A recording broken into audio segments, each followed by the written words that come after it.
Hello दोस्तों, 14 सितंबर को एक और आईपीओ ओपन होने जा रहा है, सनसेरा इंजीनियरिंग लिमिटेड का आईपीओ। दोस्तों ये आईपीओ ओपन होगा 14 सितंबर को और इसकी क्लोजिंग है 16 सितंबर को। मतलब 14 से लेकर 16 सितंबर के बीच में ये आईपीओ ओपन रहेगा। तो इस वीडियो के अंदर हम इसकी पूरी डिटेल्स जानेंगे।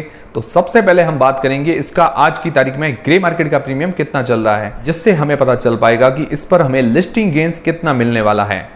और दोस्तों बात करेंगे कि ये कंपनी काम क्या करती है, मतलब जो अभी ये काम कर रही है उसकी फ्यूचर में डिमांड रहने वाली है या नहीं। और बात करेंगे इसका फाइनेंशियल परफॉर्मेंस कैसा चल रहा है, मतलब रेवेन्यू कैसा जनरेट कर रही है और प्रॉफिट कैसा जनरेट कर रही है साल दर साल। और फिर जानेंगे इस आईपीओ की डिटेल्स के बारे में।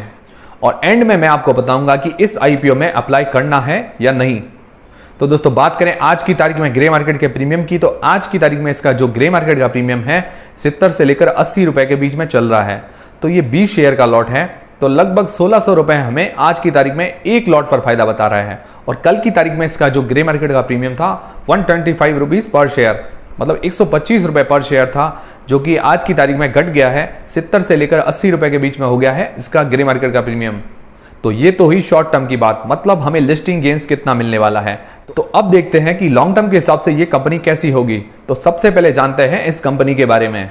तो सनसेरा कंपनी इंजीनियरिंग कंपोनेंट्स बनाती है, मतलब जो गाड़ियां हैं और मशीनें हैं, मतलब 2 व्हीलर 4 व्हीलर्स है, इसके अलावा जो मशीनें हैं उनके अंदर जो पार्ट्स वगैरह लगते हैं उनकी ये कंपनी मैन्युफैक्चरिंग करती है। तो ये कंपनी दो टाइप के इंजीनियरिंग कंपोनेंट्स बनाती है। पहला तो है ऑटोमोटिव इंजीनियरिंग कंपोनेंट्स और दूसरा है नॉन ऑटोमोटिव इंजीनियरिंग कंपोनेंट्स। तो ऑटोमोटिव कंपोनेंट्स के अंदर आते हैं 2 व्हीलर है, 4 व्हीलर है, पैसेंजर व्हीकल है या कमर्शियल व्हीकल है, उनके अंदर जो भी पार्ट्स वगैरह लगते हैं उनकी ये कंपनी मैन्युफैक्चरिंग करती है। तो जिसके अंदर है कनेक्टिंग रोड है, गियर शिफ्टर है, क्रैंकशाफ्ट है, ऐसी और भी कई सारी चीजें हैं जिसकी ये मैन्युफैक्चरिंग करती है। नॉन ऑटोमेटिव कंपोनेंट्स के अंदर एरोस्पेस के अंदर, ऑफ रोड जो व्हीकल्स होते हैं उसके अंदर, एग्रीकल्चर के अंदर जो मशीनें वगैरह काम आती है उसके अंदर जो भी कंपोनेंट्स लगते हैं उसकी भी ये मैन्युफैक्चरिंग करती है। तो इसके दो टाइप हो गए, ऑटोमोटिव और नॉन ऑटोमोटिव। तो इसका जो मेनली रेवेन्यू जनरेट होता है ऑटोमोटिव कंपोनेंट से, और इसका कस्टमर बेस बहुत ही तगड़ा है। तो बात करें इसके कस्टमर्स की, तो इसके डोमेस्टिक मतलब इंडिया के जो कस्टमर्स हैं 2 व्हीलर्स के अंदर Bajaj, Honda, Kawasaki, royal Enfield, KTM और हीरो, ये इसके डोमेस्टिक कस्टमर्स हैं 2 व्हीलर के अंदर। और 4 व्हीलर के अंदर इसके जो डोमेस्टिक कस्टमर्स हैं जिसके अंदर मारुति सुजुकी है, होंडा है, फॉक्सवैगन है, टोयोटा है, फिएट है, ये सारे इसके 4 व्हीलर के डोमेस्टिक कस्टमर्स हैं। उसके अलावा एलसीवी और एचसीवी में बात करें तो जेसीबी है, डाइमलर है, ये आपने नाम सुनेंगे, ये भी इसके कस्टमर्स हैं। तो इसका डोमेस्टिक मतलब इंडिया के अंदर भी कस्टमर बेस बहुत ही तगड़ा है। इसके अलावा फॉरेन के अंदर भी इसके कस्टमर्स हैं, मतलब इंडिया के बाहर भी इसका माल सप्लाई होता है।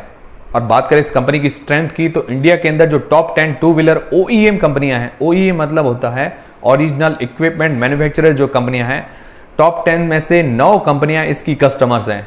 उसके अंदर जो सबसे बड़ा इसका कस्टमर है बजाज ऑटो, उससे इसका जो रेवेन्यू जनरेट होता है 20.75% का। उसके अलावा टॉप 10 ग्लोबल सप्लायर है कनेक्टिंग रॉड्स का, जो कनेक्टिंग रॉड्स काम आती है, इंजन वगैरह में काम आती है कनेक्टिंग रॉड्स, उसका ये टॉप 10 के अंदर आता है ग्लोबल सप्लायर, मतलब पूरे वर्ल्ड के अंदर ये टॉप 10 के अंदर आता है कनेक्टिंग रॉड्स के सप्लायर के अंदर। और सबसे मेन फ्यूचर की बात, ये इलेक्ट्रिक व्हीकल्स के लिए भी इंजीनियरिंग इक्विपमेंट्स बनाती है। आगे आने वाला टाइम इलेक्ट्रिक व्हीकल्स का ही है, मतलब आने वाले टाइम में इलेक्ट्रिक व्हीकल ही ज्यादातर काम में लिए जाएंगे। तो उसका फ्यूचर मुझे बहुत ही तगड़ा लग रहा है। अब बात करें इस कंपनी के फाइनेंशियल और फंडामेंटल्स की, तो इसका अर्निंग पर शेयर है 170.78 का और इसका रिटर्न ऑन नेटवर्थ है 12.31% का, जो कि बहुत ही कम है, मतलब 15% से ऊपर तो होना ही चाहिए। और बात करें इसके पीई रेशियो की, तो इसका पीई रेशियो 36 है, जो कि सस्ता चल रहा है अगर कंपेयर करें दूसरी ऐसी जो कंपनियां हैं उससे। तो अभी पीई रेशियो वाइज ये कंपनी थोड़ी सस्ती चल रही है।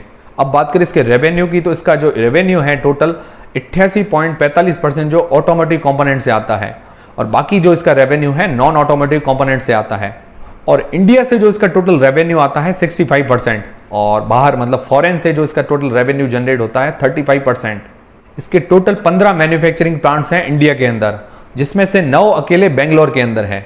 अब बात करें इसके फाइनेंशियल की, तो इसके टोटल एसेट्स जो है साल दर साल बढ़ रहे हैं, और इसका रेवेन्यू जो है कोरोना को छोड़ दें तो इसका रेवेन्यू भी साल दर साल बढ़ रहा है। अब बात करें इसके नेट प्रॉफिट की, मतलब टैक्स वगैरह काटने के बाद जो इसका टोटल प्रॉफिट बचता है, 2019 के अंदर जो इसका नेट प्रॉफिट था 98 करोड़ रुपए, 98 करोड़ रुपए था 2019 के अंदर, जो 2020 के अंदर घटकर हो गया 80 करोड़ रुपए। 2019-20 कोविड वाला टाइम था, इसके कारण इसका जो प्रॉफिट है थोड़ा घट गया है। और 2021 के अंदर जो इसका नेट प्रॉफिट है 109 करोड़ रुपए, तो 2021 के अंदर इसका प्रॉफिट जो है बढ़ गया है। तो फाइनेंशियली ये कंपनी बहुत ही जबरदस्त नजर आ रही है। अगर पीई रेशियो वाइज देखें तो ये कंपनी थोड़ी अभी सस्ती नजर आ रही है। और इसका रिटर्न ऑन नेटवर्थ जो कि बहुत ही कम चल रहा है, इसका रिटर्न ऑन नेटवर्थ है 12.31%, जो कि मिनिमम 15 से लेकर 20% के बीच में होना चाहिए। अब बात करें इस आईपीओ की डिटेल्स के बारे में, तो ये आईपीओ ओपन होगा 14 सितंबर को, इसकी क्लोजिंग डेट है 16 सितंबर को। इस आईपीओ की जो फेस वैल्यू रखी गई है 2 रुपए पर इक्विटी शेयर, और इसका प्राइस बैंड जो रखा गया है 734 से लेकर 744 रुपए पर शेयर। और इसका जो मार्केट लॉट रखा गया है 20 शेयर का, मतलब मिनिमम एक लॉट के अंदर 20 शेयर होंगे। और इसकी लिस्टिंग बीएसई और एनएसई दोनों पर होगी। और टोटल इस आईपीओ का जो इश्यू साइज है 1282.98 करोड़, ये टोटल जो आईपीओ है ऑफर फॉर सेल के अंदर होगा। मतलब नए फ्रेश इश्यू के अंदर कोई भी शेयर जारी नहीं करेगी। ये सारा जो इसका इश्यू साइज है पूरा ऑफर फॉर सेल के अंदर है। और एम्प्लॉइज को जो डिस्काउंट मिलेगा 36 रुपए का, मतलब एक शेयर पर 36 रुपए का डिस्काउंट मिलेगा एम्प्लॉइज को। इसका जो रिटेल कोटा रखा गया है 35% का, मतलब हम जैसे जो इन्वेस्टर्स हैं उनका कोटा रखा गया है 35% का। अब बात करें इसके टाइम टेबल की, तो इसका अलॉटमेंट हमें पता चलेगा 21 तारीख को। अगर हमारे अलॉट नहीं होता है तो पैसे हमारे रिफंड हो जाएंगे 22 तारीख को। अगर हमारे आईपीओ अलॉट हो जाता है तो शेयर जो हमारे डीमेट अकाउंट के अंदर आएंगे 23 तारीख को। और इस आईपीओ की जो लिस्टिंग डेट है वो है 24 सितंबर को। 24 सितंबर को ये शेयर मार्केट के अंदर लिस्ट हो जाएगा। और बात करें मिनिमम और मैक्सिमम लॉट की, तो मिनिमम हमें एक लॉट अप्लाई करना पड़ेगा जिसके अंदर है 20 शेयर, और मिनिमम हमें 14,880 रुपए इन्वेस्ट करने पड़ेंगे एक लॉट के लिए। और मैक्सिमम हम रिटेल कैटेगरी के अंदर 13 लॉट अप्लाई कर सकते हैं 2 लाख के अंदर में। और इसका अलॉटमेंट स्टेटस हमें लिंक्डइन टाइम की वेबसाइट पर पता चलेगा। अब बात करते हैं कि इस आईपीओ में अप्लाई करना है या नहीं। तो इसके बिजनेस की बात करें तो बिजनेस बहुत ही अच्छा है और मार्केट के अंदर डिमांड भी बहुत ही अच्छी है। और जो ये कंपनी मैन्युफैक्चरिंग करती है इंजीनियरिंग इक्विपमेंट्स का, उसका आने वाले टाइम में मतलब फ्यूचर टाइम के अंदर डिमांड बहुत ही अच्छी होने वाली है। और आज की तारीख में भी डिमांड बहुत ही ज़बरदस्त है। और इंडिया की जो टॉप 2 व्हीलर और 4 व्हीलर्स कंपनियां हैं वो इसकी कस्टमर्स हैं। और उनके अंदर जो सबसे बड़ा इसका कस्टमर है बजाज ऑटो। और इसके अलावा इंडिया के बाहर भी इसका बिजनेस है, जहां से इसका जो रेवेन्यू है 35% जनरेट होता है। और इलेक्ट्रिक व्हीकल्स के लिए भी इंजीनियरिंग कंपोनेंट्स बनाती है, तो इसका फ्यूचर बहुत ही जबरदस्त लग रहा है। तो इसका बिजनेस और जो ये कंपनी मैन्युफैक्चरिंग करती है इंजीनियरिंग कंपोनेंट्स, इसका फ्यूचर भी बहुत जबरदस्त है और आज की तारीख में डिमांड भी बहुत ही जबरदस्त है। और बात करें इसके फाइनेंशियल परफॉर्मेंस की, तो इसका फाइनेंशियल परफॉर्मेंस भी बहुत ही जबरदस्त है। साल दर साल रेवेन्यू अच्छा जनरेट कर रही है, उसके बाद प्रॉफिट भी बहुत ही अच्छा कमा रही है। और इसका पी रेशियो देखें, बाकी जो इसके पीयर कंपटीटर्स हैं उनके हिसाब से जो इसका पी रेशियो है बहुत ही सस्ता चल रहा है। तो ओवरऑल ये कंपनी मुझे बहुत ही अच्छी नजर आ रही है। इसके जैसी एक और कंपनी जो अभी शेयर मार्केट के अंदर लिस्ट हुई है वो है सोना कॉमस्टार। तो सोना कॉमस्टार का जो शेयर है पहले जो नेगेटिव में लिस्ट हुआ था, उसके बाद ये शेयर अभी बहुत ही अच्छा परफॉर्मेंस दे रहा है। मतलब अभी जो भी इसके शेयर होल्डर्स हैं उनको बहुत ही अच्छा प्रॉफिट दे रहा है। और बात करें आज की तारीख में ग्रे मार्केट के प्रीमियम की, तो मैंने आपको बताया 70 से लेकर 80 रुपए पर शेयर इसका ग्रे मार्केट का प्रीमियम चल रहा है। तो एक लॉट पर लगभग 1600 रुपए हमें आज की तारीख में फायदा बता रहा है। तो लॉन्ग टर्म के हिसाब से देखें तो ये कंपनी बहुत ही अच्छी नजर आ रही है। अगर इसको आप 5 से लेकर 6 साल के बीच में होल्ड करना चाहते हैं तो इस कंपनी में आप इन्वेस्ट कर सकते हैं। और बात करें लिस्टिंग गेन्स के लिए, तो लिस्टिंग गेन्स के लिए अभी कुछ कहना बहुत ही जल्दबाजी होगी।